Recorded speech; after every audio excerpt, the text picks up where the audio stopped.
जय हिंद। आज का हमारा क्लास टॉपिक है संधि एवं संधि विच्छेद। इससे पहले हमने ये हिंदी ग्रामर, हिंदी व्याकरण के 5 से 6 वीडियो अपलोड कर चुके हैं। जो भी उस वीडियो को नहीं देखे हैं वो पहले उस वीडियो को देख लें। खासकर वर्णमाला के कॉन्सेप्ट क्लियर होने के बाद ही आपको संधि की सारी कक्षाएं समझ में आएंगी।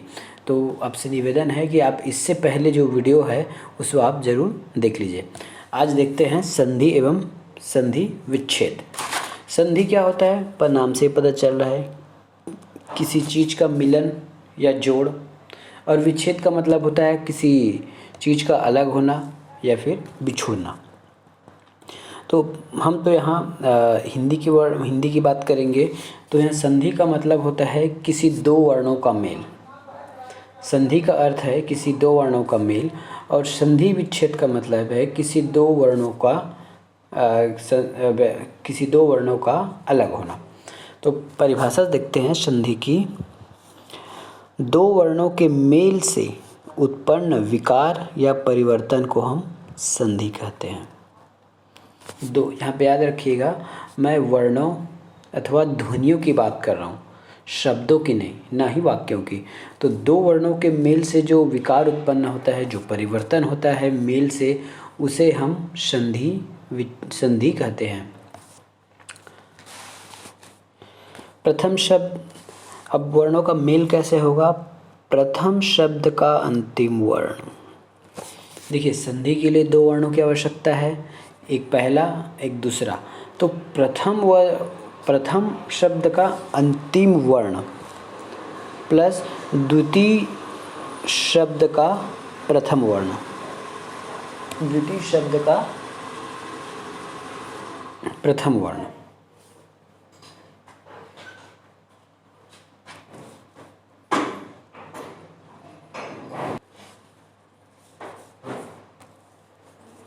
तो आइए देखते हैं। यहाँ पे हमारा प्रथम वर्ण है परम और दूसरा वर्ण है आत्मा। तो इस प्रथम वर्ण का अंतिम वर्ण हमारा है म, और अंतिम वर्ण का प्रथम वर्ण है आ।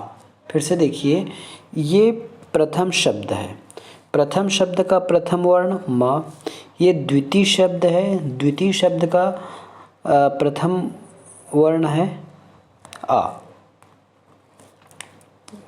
जैसे अगर इसको खोल के लिखें तो प, र, म और अ, और इसी प्रकार ये आत्मा को खोल के तो आ अलग हो जाएगा और म अलग हो जाएगा।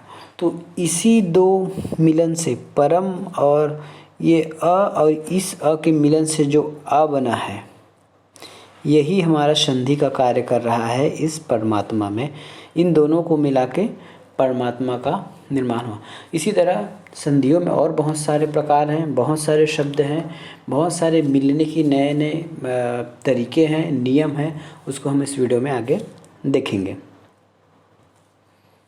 अब आता है संधि के प्रकार। संधि के कितने प्रकार होते हैं? संधि के 3 प्रकार होते हैं। एक है स्वर संधि, व्यंजन संधि और विसर्ग संधि।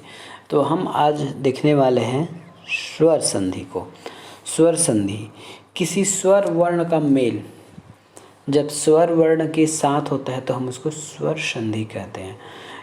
स्वर और व्यंजन क्या होता है, इससे पहले हम पहले वीडियो में हिंदी वर्णमाला में देख चुके हैं। इससे पहले यदि आपने स्वर वर्णमाला की क्लास नहीं देखी है तो कृपया वर्णमाला की क्लास देख लीजिए, उसके बाद ही आपको इस संधि का टॉपिक समझ में आने वाला है।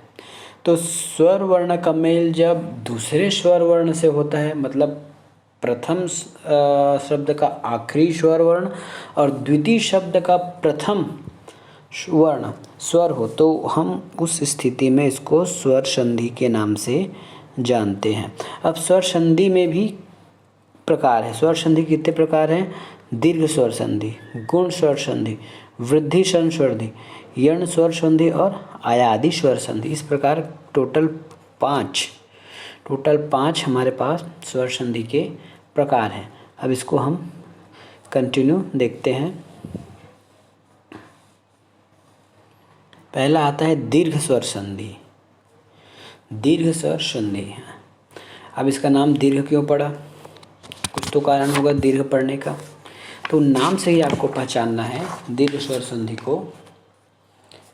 जब किसी लघु या दीर्घ स्वर का मेल सजाती से होता है तो दीर्घ स्वर संधि हो जाता है। मैंने क्या कहा? जब किसी लघु या दीर्घ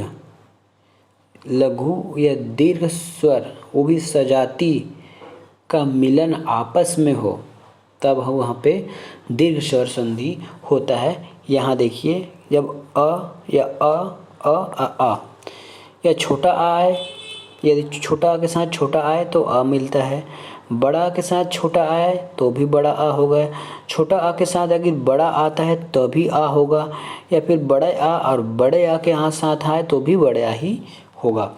इन केस ये कहते हैं कि सजाती यदि वर्ण मिल रहे हैं आ ई उ, तो उस स्थिति में हमेशा उत्पन्न होने वाला विकार दीर्घ ही होता है, बड़ा ही होता है। यहाँ पे देखिए, पीत प्लस अंबर। अब इस शब्द को खोल कर लिखते हैं। पीत, हमने यहाँ पीत लिख दिया, अब त से अ निकाल गया तो हमको त में हलंत लगाना पड़ेगा इस प्रकार। और यहाँ से हमने अंबर को बाहर निकाला तो ये हो गया, ये आ हम बाहर निकाल दे, बाकी शेष शब्द को बगल में लिख दिया।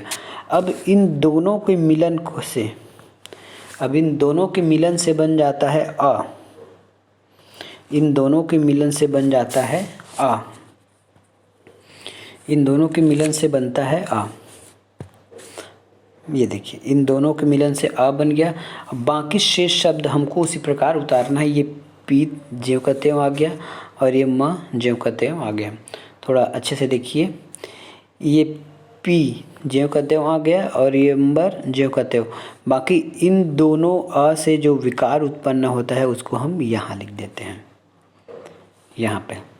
अब इन दोनों को लिखेंगे कैसे, ये देखिए, पीत आ बर। अब ये देखिए, ये जो पीत है इसमें पी बड़ा है और त जो आधा है, मतलब उसको पूर्ण करने के लिए किसी स्वर की आवश्यकता है।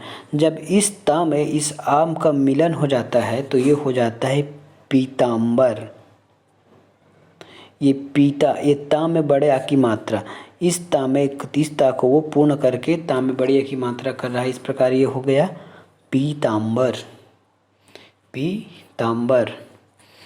अगला देखिए, ई।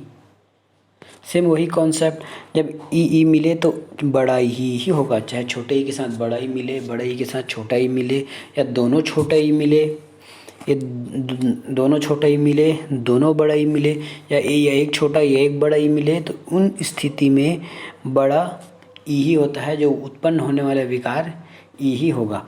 अब इस प्रकार इसमें देखते हैं नदी प्लस ईश, नदीश। अब देखिए, हम इस द से ई बड़ा निकालते हैं। यहाँ पे देखिए, एक बड़ा ई निकला यहाँ से, ये वाला ई निकला बड़ा ई। अब यहाँ भी बड़ा ई निकला ई से, तो बड़ा ई और बड़ा ई मिलकर क्या बनता है, ई। साफ अक्षर में देखिए, अब इसके हिसाब से बता रहा हूँ। ये नदी में बड़ा ई हमने यहाँ से निकाले, ये बड़ा ई निकल गया। ये ईश से हम बड़ा ई निकाले, यहाँ से ईश निकल गया, और इन दोनों का मिलन होके होता है ई।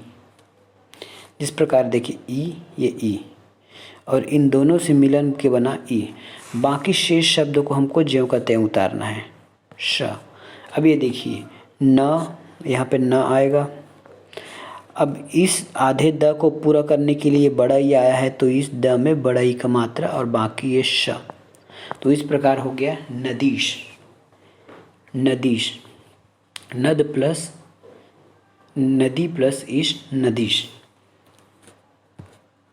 अगला देखिए, ऊ की रूल। जहाँ छोटा ऊ या बड़ा ऊ आए तो बड़ा ऊ छोटा ऊ आए तो बड़ा ऊ, छोटा ऊ बड़ा ऊ आए तो बड़ा ऊ, और बड़ा ऊ का बड़ा ऊ, ये हो गया। अब हम यहाँ देखते हैं भानुदय।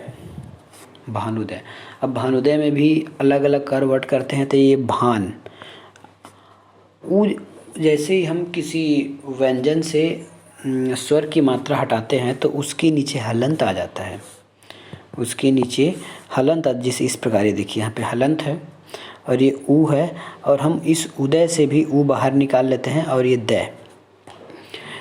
तो ये छोटा ऊ, ये छोटा ऊ, यहाँ भी छोटा ऊ, यहाँ भी छोटा ऊ, दोनों मिलके बन जाएगा बड़ा ऊ। तो इन दोनों का विकार हो गया बड़ा ऊ।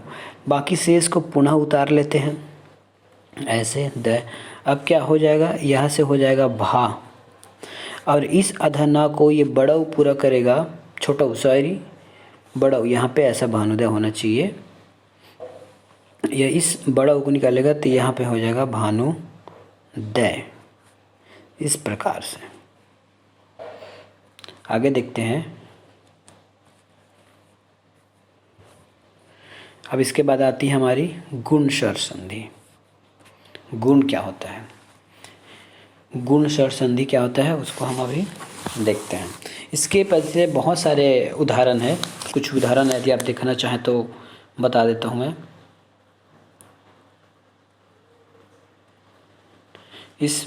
इसमें देखते हैं।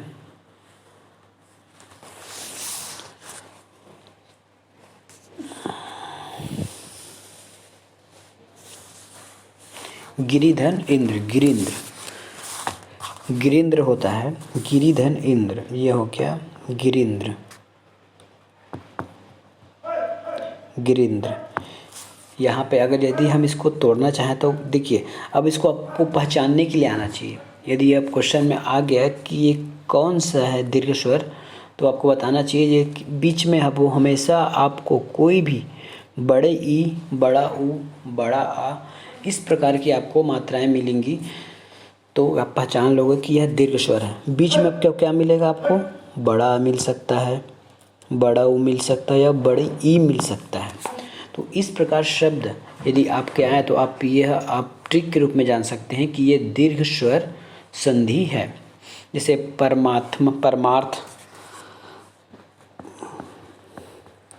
परमार्थ, ये देखिए यहाँ भी परम और अर्थ को मिला के बना गया है, और ये बीच में ये बड़े या की मात्रा है, तो ये हो गया आपका परमार्थ। और होता है दिनांक, दिनांक में देखिए, यदि इसको तोड़ना चाहे तो कैसे तोड़ेंगे, ये दिन हो जाएगा और ये हो जाएगा अंक, दिनांक। तो यहाँ भी बड़े आ की मात्रा है। आपको दीर्घ स्वर संधि में याद रखना है कि जो बीच शब्द का जो बीचों बीच होता है उसमें बड़ी आ की मात्रा होती है, बड़ी आ, बड़ी ई या बड़ा ऊ, मतलब दीर्घ मात्रा ही उसमें होता है। आगे देखते हैं यण स्वर संधि, सॉरी गुण स्वर संधि देखते हैं। यण के पहले गुण स्वर संधि देखते हैं।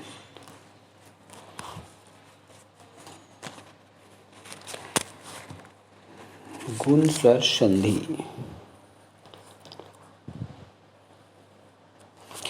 यदि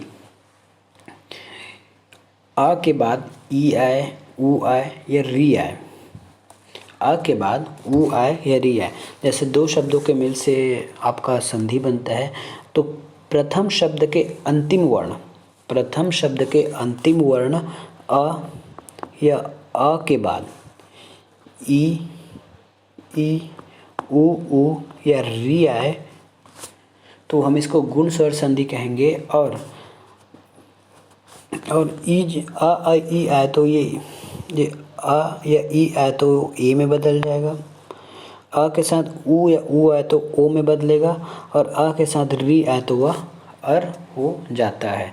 गुण स्वर संधि की पहचान है, यदि आ के साथ ई आए तो ई का ए बन जाता है, क्योंकि इन दोनों का गुण मिलके एक नई वर्ड का निर्माण हो रहा है। तो अ ई के साथ ए होगा, अ ऊ के साथ ओ होगा, और आ और री के साथ अर होगा। इसको हम गुण स्वर संधि कहते हैं।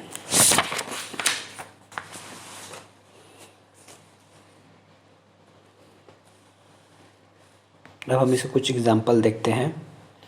पहला है जब अ के साथ ई आए तो ए हो जाता है। देखिए आ के साथ अगर छोटी ई आया तो ए हो गया, बड़े आ के साथ ई आया तो ए हो गया, छोटे आ के साथ ई आए तो ए हो गया, बड़े आ के साथ ई आए तो ए हो गया। तो ये गुण स्वर संधि है। किसी भी स्थिति में अ या आ के साथ ई आए या बड़ा ई आए तो उनका ए होना निश्चित है। पहले एग्जाम्पल के साथ देखते हैं। पहला एग्जाम्पल है हमारा देवधन ईश, देव प्लस ईश। तो इस देव में से व में से हम अ निकाल देते हैं, उसके बाद ई से ईश निकाल देते हैं। अब हम इस अपने नियम को फॉलो करने की कोशिश करते हैं, क्या वो नियम फॉलो हो रहा है। तो पहले शब्द का अंतिम है अ, बिल्कुल अ है। दूसरे शब्द का पहला वर्ण होता है ई, तो ये यहाँ पे मिल रहा है, ये अ और ये ई। अब ये दोनों मिला के बन जाएंगे ए, ये ए दोनों मिला के बन जाएगा आपका ए। तो लिखना कैसे है ये देखिए, हम देव को जैसा का तैसा उतार देते हैं। ये बीच में अ और ई मिल के बन गया ए बन गया, और श को जैसा का वैसा उतार लेते हैं। तो हम जब हम संधि करेंगे तो कैसा लिखेंगे, हम ऐसे देव को लिख लिए, दे लिख लिए, और इस व को ये ए पूरा करेगा, इस व को ये ए जो है, सॉरी यहाँ पे बड़ ए होगा। तो इस व में ए मिलने से हो जाएगा ए की मात्रा ए, और ये हो जाएगा श, देवेश।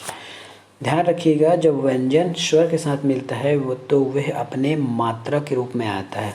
और ए की मात्रा क्या है, ए की आपकी मात्रा ऐसे लगती है, इसलिए जब व के साथ मिलन हुआ इसका, तो ये कुछ इस प्रकार हो गया, देवेश। ये आपका है गुण स्वर संधि। अगला है गुण स्वर संधि में आगे है, जब आ के साथ ऊ आए तो ओ हो जाता है, जैसे आ के साथ अगर ऊ आए तो ओ, बड़े आ के साथ ऊ आए तो ओ, छोटे आ के साथ बड़े ऊ आए तो ओ, ऐसा। यदि आ के साथ ऊ आए तो उनका ओ होना तय है। इसमें आंसर कुछ एग्जाम्पल देखते हैं। जलोर्मी, अब इसको अलग करेंगे, जल आधा ल हो गया तो हलंत लगेगा, आ आधा निकल गया, और ऊ और मी अलग से हमने लिख लिया। अब देखते हैं अ और ऊ कहाँ पे है, छोटे अ और छोटे अ और छोटा ऊ यहाँ पे है ये। तो इसके बाद होता है ओ, तो इन दोनों का मिलन होने से हो जाता है ओ, सॉरी यहाँ मैं ऊ लिख दिया हूँ, यहाँ पे ओ होगा, साथ हो जाता है ओ। तो यहाँ पे आपको लिखने उसको जोड़ेंगे कैसे, ये हो गया ज और ल, लेकिन ल के साथ हम ओ की मात्रा लगा रहे हैं, तो जैसे ल प्लस ओ, तो ये हो जाएगा लो, तो ये हो गया जलो, और मी तो जो कहते हैं उसको मी लिख दीजिए, ये हो गया आपका जलोर्मी। संधि विच्छेद या संधि कैसे करते हैं आपको ध्यान रखना होगा कि व्यंजन के साथ स्वर किस रूप में आता है। नेक्स्ट देखेंगे, जब अ के साथ री आए, तो बताया था जब अ के साथ री आए तो री का अर हो जाता है।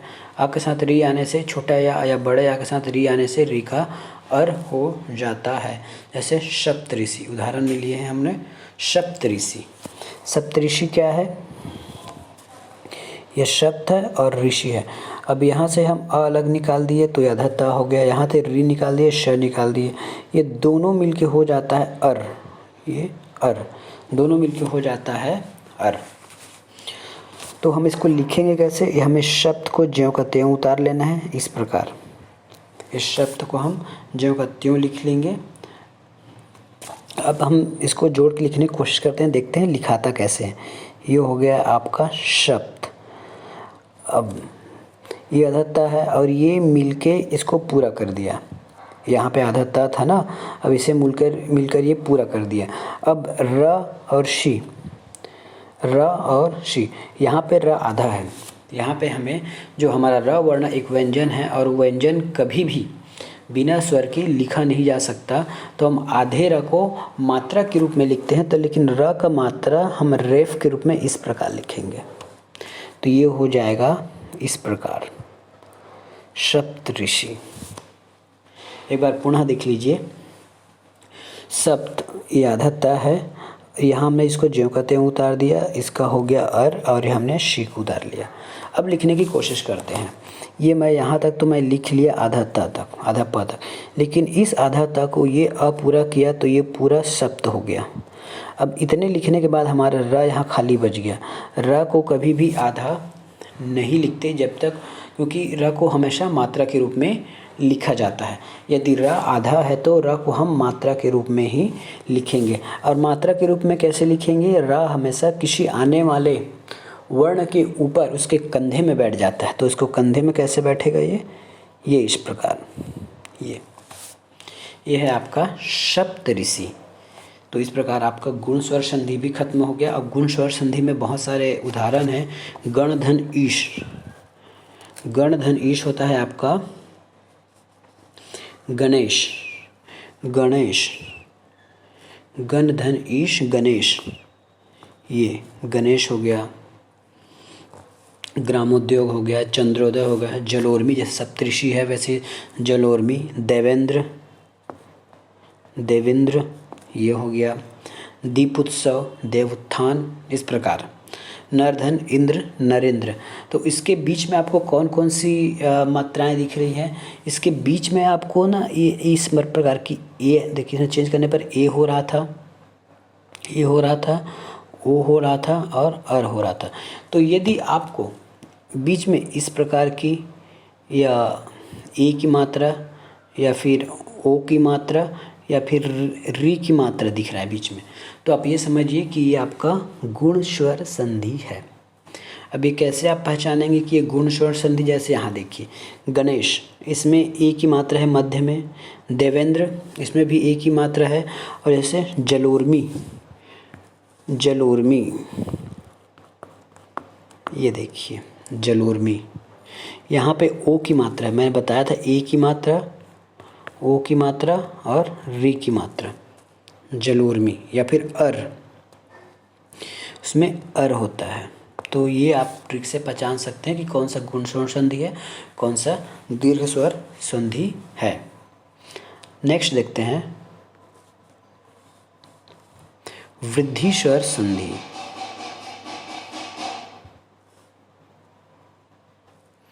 वृद्धि स्वर संधि। अब वृद्धि स्वर संधि क्या होता है ये देखते हैं। जब अ का मिलन ए या ए से हो तो बड़ा ए होता है। यदि अ या अ का मिलन ओ या औ से होता है तो अ होता है।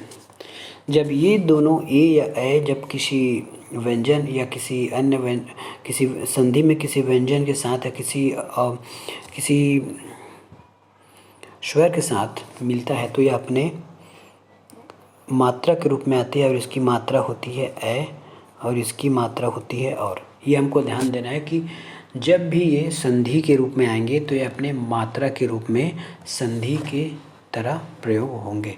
अ और ए होगा, आ ए होगा, अ ए होगा, ए होगा। अब इसमें देखते हैं हमारे पास एक एग्जांपल है सदा धन एव, सदा धन एव, सदा धन एव। तो ये सदा हमने लिख लिया।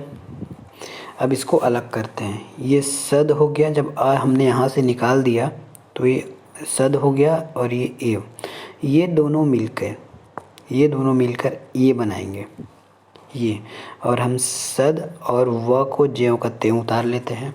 अब इसको हम लिखने की कोशिश करते हैं तो यहाँ पे मेरे को दिख रहा है स, ये द आधा है तो ये इसको पूर्ण करेगा तो ये द प्लस ए, तो ये अपने मात्रा रूप में हो जाएगा, ये हो जाएगा ऐसे। जब दोनों का मिलन होगा तो ये जो ए है अपने मात्रा के रूप में द में इस प्रकार लगेगा और ये यहाँ पे ऐसा होगा और ये वह, ये देखिए सदैव, सदैव। इस प्रकार हम इसमें संधि करेंगे। इसी प्रकार है सदैव और एकाएक, एकाएक, एकाएक,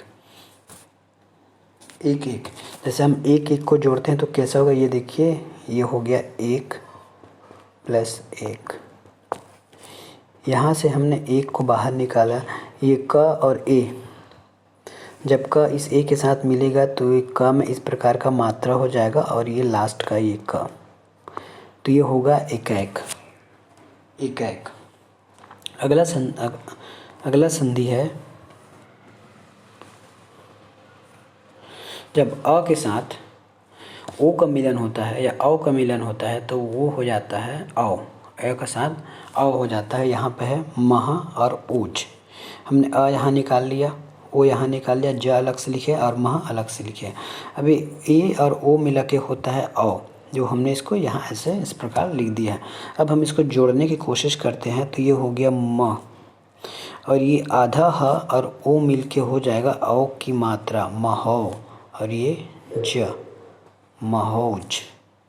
तो आपको संधि करना आना चाहिए, संधि की मात्रा किस प्रकार लगती है। नेक्स्ट संधि देखते हैं,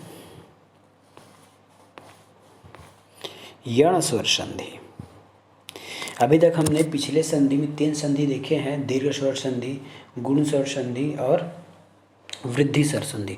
इन सभी में अ के साथ कोई भिन्न स्वर का मिलन होता था, लेकिन अब जो दो संधि हम देखने वाले हैं स्वर के प्रकार, यण और अयादि संधि, उसमें अ का कहीं भी रोल नहीं होता। उसका रोल बाद में होता है, उसका रोल पहले नहीं होता। जैसे यहाँ यण स्वर संधि में देखिए, ई के साथ यदि कोई भी संधि आए, ई के साथ कोई भी स्वर आए, ई या बड़ा ई के साथ कोई भी स्वर आए तो वो य हो जाता है। ऊ के साथ व आए, ऊ के साथ भिन्न स्वर आए तो व हो जाता है। री के साथ भिन्न स्वर आए तो वह र हो जाता है। यहाँ पे ध्यान देने वाली बात ये है कि ये जो ई है उसके बाद कोई दूसरा भिन्न स्वर आ रहा है तो यह हो रहा है, लेकिन केवल ई का य में चेंज हो रहा है। ये जो भिन्न स्वर है उसका किसी भी प्रकार का अभी फिलहाल चेंज नहीं हुआ है, वो मात्रा के अनुसार शब्द में वर्ण के ऊपर लग जाता है। ये कैसे, अभी मैं आपको बताने वाला हूँ।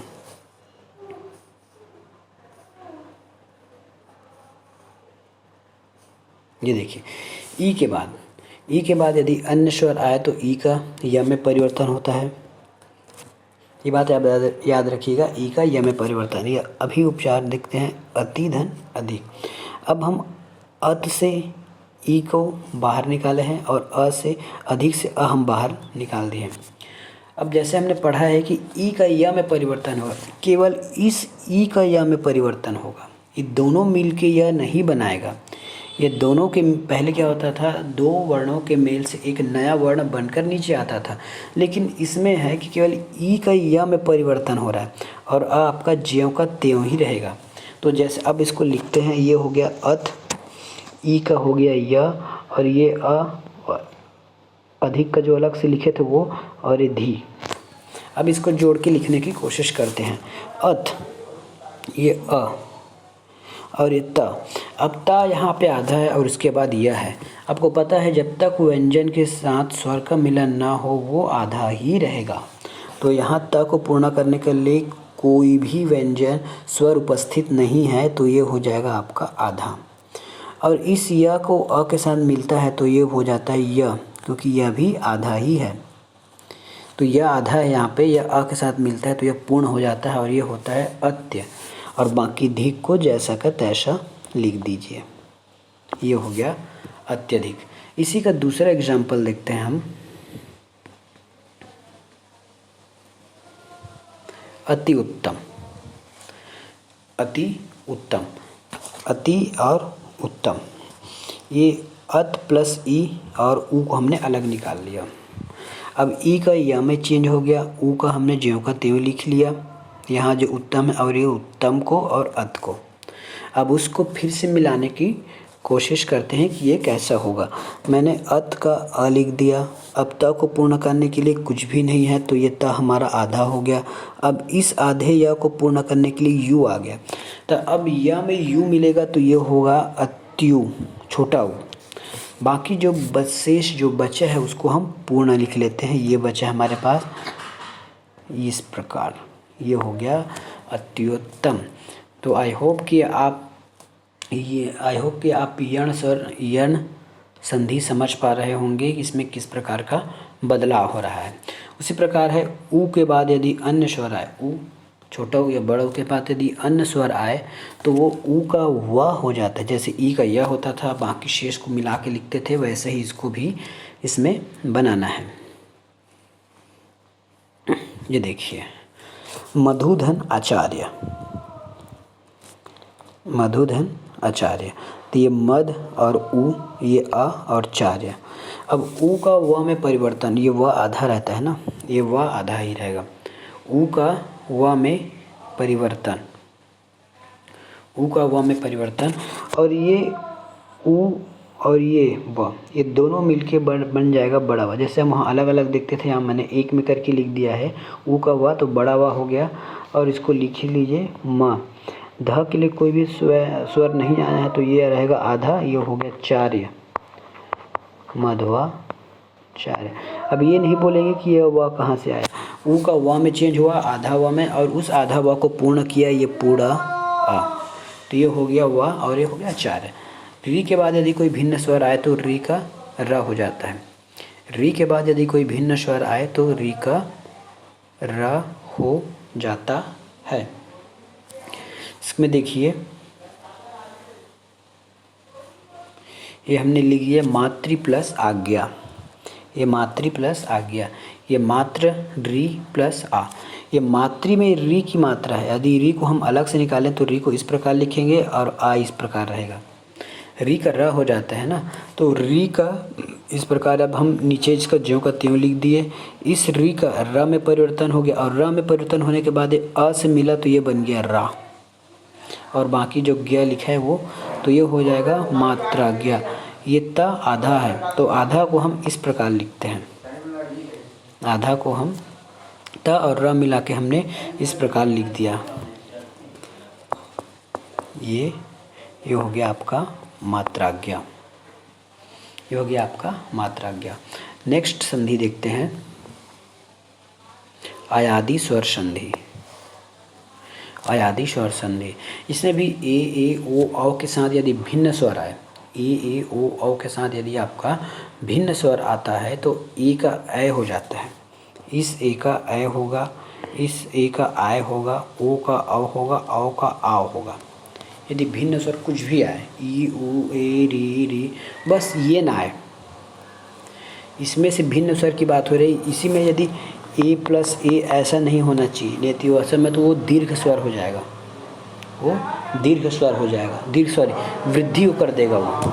यदि ये दोनों आए तो वृद्धि होगा, लेकिन इसके विपरीत कोई दूसरा स्वर आए, अन्य स्वर, तो वो अयादी स्वर संधि कहलाता है। अब हम इसी अयादी स्वर संधि के कुछ एग्जाम्पल यहाँ देखने वाले हैं। ए का ए में परिवर्तन, ए का ए में परिवर्तन, यदि इस ए के बाद कोई भी भिन्न स्वर आए तो वो ए हो जाएगा, ए हो जाएगा, बाकी शेष रहेगा। ये देखिए, ने प्लस अन, ने प्लस अन, तो ये कैसा होगा, हम इस यहाँ पे ना को अलग कर, ए को अलग किए तो ना आधा हो गया, इसमें ए की मात्रा है, और ए को हम, इस ए की मात्रा को हम यदि स्वर रूप में लिखें तो एक ए लिखेंगे, और इसी प्रकार अ और ना ये अलग हो गया, तो इस ए का तो पहले ए हो गया। ये देखिए, ये हम ज्यों का त्यों उतार लिए, नीचे ना, इस ए का ए हो गया, बाकी अ और ना को ज्यों का त्यों उतार लिए।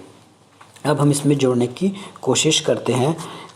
ये ना आधा है, और ये इस अ के साथ मिलकर बन जाएगा ना, और ये आधा है, और ये अ मिलके बन जाएगा य, बाकी लास्ट बचा ना। फिर से देख लीजिए, ये ना है और ये आ है, ये ना, ये इस ये आ जो है इस ना को पूर्ण करेगा तो ये हो जाएगा ना, बाकी ये आधा यह है और ये पूरा आ है, तो ये अ जो है या को पूरा करेगा तो ये हो जाएगा नए, और ना को ज्यों का त्यों लिख दीजिए, ये हो गया आपका नयन, ये हो गया आपका नयन। नेक्स्ट एग्जाम्पल, ए का आय में परिवर्तन, ए का आय में परिवर्तन, ए का आय में होगा और ए का आय में होगा, तो ये होता है गय प्लस इका, गय प्लस इका, गय। अब इस ग में ऐ की मात्रा को निकालते हैं, तो हम मात्रा को जैसे निकालेंगे तो स्वर रूप में हम उसको इस प्रकार लिखेंगे और ग आधा हो जाएगा। और इका से ई आधा निकाल लिए, एक का। ग को हमने ज्यों का त्यों लिख दिया, ए का आय में परिवर्तन हो गया, ई को ज्यों का त्यों लिख दिए, सॉरी ये छोटा ई रहेगा, ये छोटा ई होगा, और ये हो गया क। अब इसको पूरा लिखने की कोशिश करते हैं। ये ग है और ये इसके साथ ये बड़ा या है तो ये हो जाएगा ग। ये या है, इसके साथ एक छोटी ई है तो ये हो जाएगा ये, और ये का, ये हो गया गायिका। नेक्स्ट उदाहरण है ओ का औ में परिवर्तन। ओ का औ में परिवर्तन। ओ का औ में परिवर्तन। ये ओ के बाद यदि कोई भी भिन्न स्वर आए तो वो औ में परिवर्तित हो जाता है। अब ये कैसे पता चलेगा कि वर्ड के लास्ट में ओ है? तो जानने के लिए हमको पहले इस वर्ड को तोड़ना पड़ेगा। तोड़ते हैं तो ये आधा प हो जाता है, और ओ है या ओ की मात्रा है। यदि ओ की मात्रा को हम स्वर रूप में लिखेंगे तो कुछ इस प्रकार लिखेंगे, और अ और न से हम अ अलग कर दिए और न अलग कर दिए केवल लिखने के लिए। अब देखिए इस प को हमने ज्यों का त्यों लिख उतार लिया, इस ओ का औ हो गया, ये अ और ये न ज्यों का त्यों। अब लिखने की कोशिश करते हैं कि कैसे लिखाएगा। ये प आधा है और ये अ है, ये अ इस प को पूरा करेगा तो ये हो जाएगा प। ये व आधा है और ये अ आधा है, ये अ है, ये जो इस आधा व को अ पूरा करेगा तो ये हो जाएगा वा, बाकी शेष बचा ना, तो ये हो गया पवन। नेक्स्ट एग्जाम्पल है इसी में ओ का औ का आओ में परिवर्तन। ओ का आओ में परिवर्तन। शवधन अक, ये आधा श, यहाँ से अ निकाल लिए अ, श का श हो गया, औ का आ हो गया, ये अ और क, ये श आओ अ और एक क।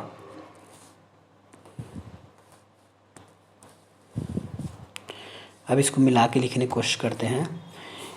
ये श और ये आ, ये श में ये बड़े आ की मात्रा हो जाएगा तो ये हो जाएगा शा, और इस आधा व में इस आ को मिलाएंगे तो ये हो जाएगा व, और ये बचा क, तो इस प्रकार ये हो गया शावा। इस प्रकार आज हमने उस स्वर संधि को देखा है। आने वाले वीडियो में हम व्यंजन संधि और विसर्ग संधि का भी वीडियो लाने वाले हैं। इसके बाद इस संधि टॉपिक से एक प्रश्नोत्तरी का एक वीडियो आएगा, जैसे हर वीडियो में, जैसे हर लेक्चर में आता है। तो आज हम वीडियो यही समाप्त करते हैं, मिलेंगे नेक्स्ट वीडियो में, तब तक के लिए जय हिंद।